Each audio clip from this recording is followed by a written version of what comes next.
Hello students, জ্ঞানজ্যোতি coaching centre পক্ষ থেকে তোমাদের আরেকবার স্বাগত জানাই। আমি রাজীব স্যার এবং আজকে আমরা আলোচনা করব সিবিপিবিইউ ইউনিভার্সিটির আন্ডারে তোমরা যারা ফোর্থ সেমিস্টারের জন্য পড়াশোনা করছো পলিটিক্যাল সায়েন্স নিয়ে, তাদের আজকে মেজর পেপার 5-এর যে টপিকটা আজকে আমাদের কাছে রয়েছে তোমাদের জন্য, সেটা হলো পুঁজিবাদী সমাজের উৎপত্তি। ঠিক আছে, তো পুঁজিবাদী সমাজের উৎপত্তি কিভাবে হয়েছে এই টপিকে আমরা আলোচনা করব, যেটা থাকবে তোমাদের ফোর্থ সেমিস্টারের মেজর পেপার 5-এর আলোচনার বিষয় পলিটিক্যাল সায়েন্সের। তার আগে তোমরা যারা আমাদের চ্যানেলে প্রথম এসেছো বা এখনও আমাদের চ্যানেলটিকে সাবস্ক্রাইব করনি, তারা অবশ্যই চ্যানেলটিকে সাবস্ক্রাইব করো এবং পাশে থাকা বেল আইকনটিকে ক্লিক করে দিও, যাতে আমাদের পরবর্তী ভিডিও নোটিফিকেশন তোমরা খুব সহজেই পেয়ে যেতে পারো। এছাড়া তোমরা যারা আমাদের সাথে অনলাইনে যুক্ত হতে চাও এবং আমাদের থেকে অনলাইনে কোর্স পারচেস করতে চাও, তারা স্ক্রিনে যে দুটো ফোন নাম্বার তোমরা দেখতে পাচ্ছ, এই নাম্বারে আমাদের সাথে সরাসরি যোগাযোগ করে নিতে পারবে। অনলাইনে যে সমস্ত সুযোগ সুবিধাগুলো আমরা তোমাদের জন্য রেখেছি, তোমরা আমাদের এখানে পেয়ে যাবে live classes, recorded classes, high quality notes এবং 100% কমন সাজেশন। এছাড়া মেজর স্টুডেন্টদের জন্য পুরো সেমিস্টারের সমস্ত বিষয়ের কোর্স ফ্রি আমরা রেখেছি শুধুমাত্র 1199, এবং মাইনর স্টুডেন্টদের জন্য সেটা রাখা হয়েছে শুধুমাত্র 699। গুগল প্লে স্টোরে আমাদের একটা অ্যাপ্লিকেশন রয়েছে, যেই অ্যাপ্লিকেশনটার নাম হলো পিস্টিকল এডুকেশন। এই অ্যাপ্লিকেশনটা ডাউনলোডের মাধ্যমেও তোমরা আমাদের সাথে যুক্ত হতে পারবে এবং সেই অ্যাপ্লিকেশনে থাকা আমাদের যে বিভিন্ন কোর্সগুলো আছে বিভিন্ন আলাদা আলাদা সাবজেক্টে, সেই কোর্সগুলোর অ্যাক্সেস তোমরা গ্রহণ করতে পারবে। তো চলো এবার মেন টপিকে আসা যাক, যেটা হলো পুঁজিবাদী সমাজের উৎপত্তি। ঠিক আছে, তো পুঁজিবাদী সমাজ কি করে ধীরে ধীরে উৎপত্তি হলো দেখো। পুঁজিবাদী সমাজের উৎপত্তি বা অরিজিন অফ ক্যাপিটালিস্ট সোসাইটি কোনো একদিনে ঘটেনি বা হঠাৎ করে কিন্তু কখনো কোনো একটা নতুন ধরনের সমাজের কিন্তু উৎপত্তি ঘটে না। তো পুঁজিবাদীর ক্ষেত্রে ঠিক একই ঘটেছে। তো এটা কোনো একদিনে ঘটেনি, এটি ছিল শত বছরের একটি দীর্ঘ বিবর্তন এবং বিপ্লবের ফল। ঠিক আছে, শত শত বছরে ধীরে ধীরে যে বিবর্তন বা পরিবর্তন হয়ে চলেছে এবং বিভিন্ন ধরনের বিপ্লব, এই বিপ্লবের এবং বিবর্তনের ফলে ধীরে ধীরে এই পুঁজিপতি সমাজের উৎপত্তি হয়েছে।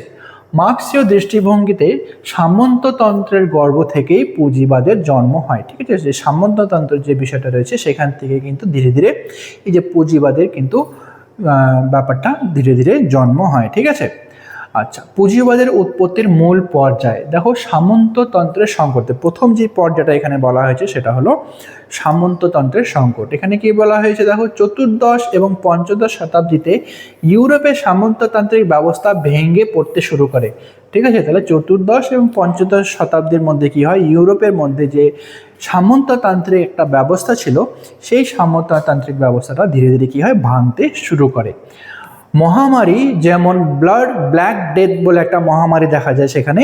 তো এই মহামারীর ফলে কি হয়, শ্রমিকদের অভাব দেখা যায়। ঠিক আছে, এবং কৃষকেরা জমিদারদের বিরুদ্ধে বিদ্রোহ করতে শুরু করে যখন সেখানে ব্ল্যাক ডেথ বলে একটা মহামারী শুরু হয়। এবং এই মহামারীর ফলে কি হয়, শ্রমিকদের অভাব দেখা যায়, কারণ অনেক ক্ষেত্রে কি হয়, শ্রমিকেরা সেখানে প্রাণ হারিয়ে ফেলে এবং কৃষকেরা যারা রয়েছে, শ্রমিক এবং কৃষকেরা, তারা কি হয়, জমিদারদের সাথে কিন্তু বিদ্রোহ করতে শুরু করে। এর ফলে অনেক কৃষক স্বাধীন হয়ে যায় এবং তারা নিজের উৎপাদিত পণ্য বাজারে বিক্রি করতে শুরু করে। এই যে মালিকদের সাথে কৃষক এবং শ্রমিকদের যে বিপ্লব ঘটেছিল, এই বিপ্লবের ফলে কি অনেক কৃষকেরা তারা স্বাধীন হয়ে পড়ে, মানে তারা আর কোনো মালিকের অধীনে থেকে তারা আর কাজ করে না এবং তারা কি করে, তারা তাদের নিজেদের যে উৎপাদিত পণ্য রয়েছে, পণ্য সামগ্রী রয়েছে, তারা মালিককে না দিয়ে সরাসরি বাজারে তারা বিক্রি করতে শুরু করে। তো এখান থেকে প্রথম যে পুঁজিবাদের বা সামন্ততন্ত্রের সংকট দেখা যায় এবং পুঁজিবাদের উৎপত্তি এখান থেকে শুরু হয়। তারপরে দ্বিতীয় নম্বরে রয়েছে কি, আদিম সঞ্চয়ন। কি বলা হয়েছে এখানে, কার্ল মার্কস পুঁজিবাদের শুরুর এই পর্যায়কে বলেছেন প্রিমিটিভ অ্যাকুমুলেশন বা আদিম সঞ্চয়ন। ঠিক আছে, যে প্রথম যে পর্যায়ে শুরু হলো যখন, সেটা কি সামন্ততন্ত্রের সংকট, এটাকে কার্ল মার্কস বলেছিলেন কি প্রিমিটিভ অ্যাকুমুলেশন বা আদিম সঞ্চয়ন। পুঁজিবাদ গড়ে ওঠার জন্য প্রচুর অর্থের প্রয়োজন ছিল, যা প্রধানত তিনটি উপায় এসেছিল। তো পুঁজিবাদ গড়ে তোলার জন্য প্রচুর ধনসম্পদের দরকার পড়ে। ঠিক আছে, এবং এই যে পর্যায়টা, এটা আলাদা আলাদা তিনটি উপায়ে বা যে ধনসম্পদ যে আসার যে ব্যাপারটা, এটা আলাদা আলাদা তিনটি উপায়ে এসেছিল। তো প্রথম যেটা হচ্ছে ঘেরাও প্রথা। ঘেরাও প্রথা কি দেখো, যে ইংল্যান্ডে জমিদাররা সাধারণ চাষিদের জমি থেকে উচ্ছেদ করে সেখানে পশুপালন শুরু করে। ঠিক আছে, ইংল্যান্ডে প্রথমে কি হয়, যে যারা যারা জমিদাররা ছিল তারা চাষিদেরকে সেই জমি থেকে তাদেরকে উচ্ছেদ করে দেয়, ঠিক আছে, বা তাদেরকে তাড়িয়ে দেয় এবং সেখানে তারা শুরু করে পশুপালন করা।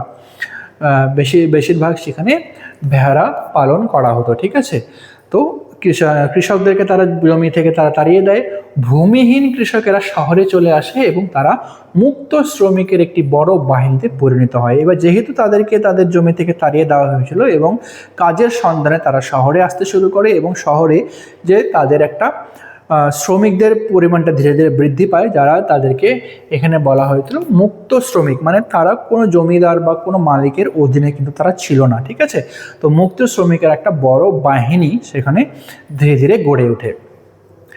আচ্ছা, তারপরে কি রয়েছে উপনিবেশবাদ। ইউরোপীয় শক্তিগুলো যেমন এশিয়া, আফ্রিকা এবং আমেরিকায় উপনিবেশ স্থাপন করে সেখানকার সোনা, রূপো এবং কাঁচামাল লুট করতে শুরু করে। ঠিক আছে, ইউরোপীয় যতগুলো শক্তি রয়েছে এরা কি হয়, এশিয়া, আফ্রিকা এবং আমেরিকার উপনিবেশ স্থাপন করতে শুরু করে, ধীরে ধীরে সেই জায়গাগুলোতে গিয়ে উপনিবেশ স্থাপন করে এবং সেখানকার সোনা, রূপো এবং যতগুলো কাঁচামাল আছে সেগুলোকে ধীরে ধীরে কি হয়, ধীরে ধীরে লুট করতে শুরু করে। এই সম্পদই পুঁজিবাদের প্রাথমিক জ্বালানি হিসেবে কাজ করে। ঠিক আছে, সেখান থেকে যে ধনসম্পদগুলো তারা লুট করে নেয় সেটাই কিন্তু প্রথম যে প্রাথমিক স্তর, সেখান থেকেই কিন্তু শুরু হয়। তৃতীয় নম্বরে রয়েছে কৃতদাস ব্যবস্থা। কৃতদাস ব্যবস্থা কি, মানুষের কেনাবেচা এবং দাস শ্রমের মাধ্যমে অর্জিত বিশাল অর্থ পুঁজি সঞ্চয়কে ত্বরান্বিত করেছিল। ঠিক আছে, মানুষ কেনাবেচা, ঠিক আছে, এই তো মানুষ কেনাবেচার জন্য এবং যে দাস শ্রমের মাধ্যমে যে বিপুল অর্থের যে বিনিময় আদান প্রদান করা হতো, তো এটা ছিল হচ্ছে সেই যে কৃতদাস প্রথায় যে পুঁজি সঞ্চয়কে, ঠিক আছে, টাকা পয়সা সঞ্চয়কে অনেকটা পরিমাণে তার গতিটাকে বৃদ্ধি করে দিয়েছিল। তারপরে 3 নম্বর রয়েছে বাণিজ্যিক বিপ্লব। বাণিজ্যিক বিপ্লব কি দেখো, পঞ্চদশ এবং ষোড়শ শতাব্দীতে নতুন নৌপথ আবিষ্কারের ফলে বিশ্বব্যাপী বাণিজ্যের প্রসার ঘটে। সেখানে প্রথম নৌপথ আবিষ্কার করা হয়, ঠিক আছে, পঞ্চদশ এবং ষোড়শ শতাব্দীতে, এবং এই নৌপথ আবিষ্কারের ফলে বিশ্বব্যাপী যে বাণিজ্য, এই বাণিজ্যটা আরও বেশি প্রসার হতে শুরু করে, আরও বেশি বৃদ্ধি পেতে শুরু করে।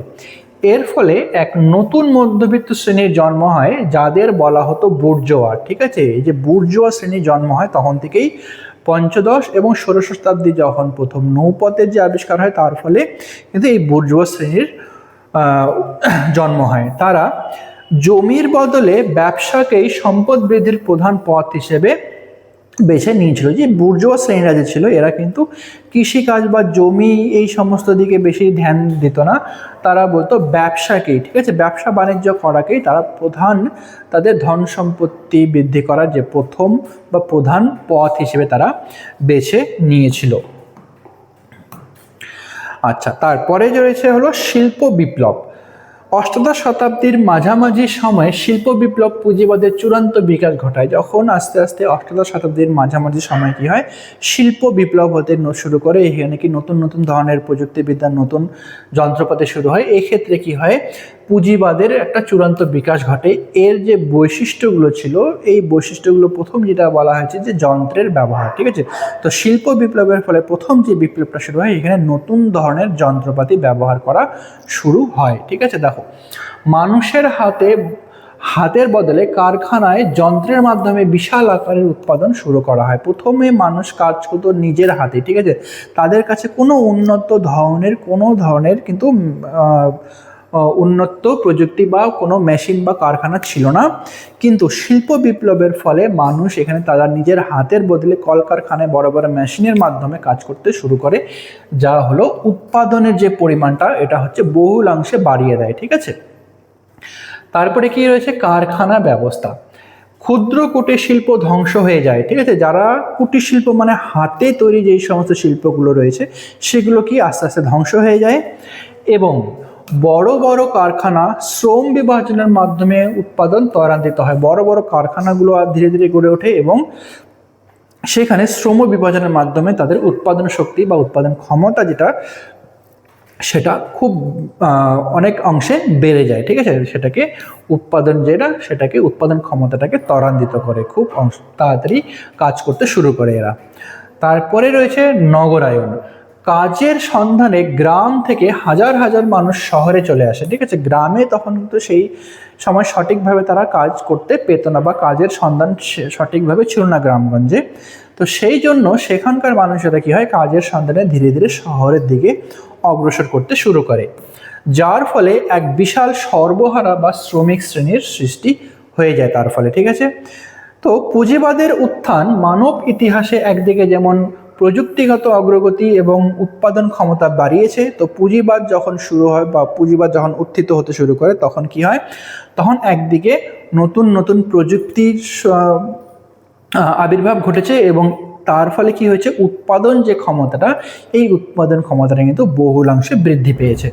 কিন্তু অন্যদিকে এটি শ্রেণী বৈষম্য এবং শ্রমিকদের শোষণের নতুন রূপও তৈরি করেছে। এবার একদিকে যেহেতু নতুন নতুন যন্ত্রপাতি আবিষ্কারের ফলে উৎপাদন ক্ষমতাটা বহুলাংশে বেড়ে গেছে, কিন্তু অন্যদিকে কি হয়েছে, অন্যদিকে শ্রেণী বৈষম্য তৈরি হয়েছে এবং শ্রমিকদের শোষণের একটা নতুন রূপ এখান থেকে তৈরি হয়েছে।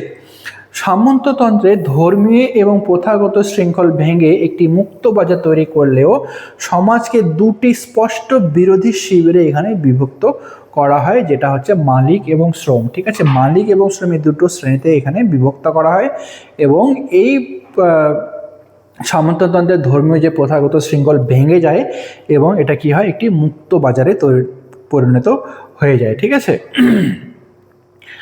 আচ্ছা, এই মুক্তবাজারে পরিণত হওয়ার ফলে সমাজকে মালিক এবং শ্রমিক এই দুটো শ্রেণীতে বিভক্ত করে দেয়। তো এটা ছিল আজকে তোমাদের আলোচনার বিষয়। ভিডিওটি যদি ভালো লেগে থাকে তাহলে অবশ্যই লাইক আর কমেন্ট করো। দেখা হবে পরবর্তী ভিডিওতে নতুন কোনো টপিক নিয়ে। ততক্ষণ পর্যন্ত ভালো থেকো, সুস্থ থেকো।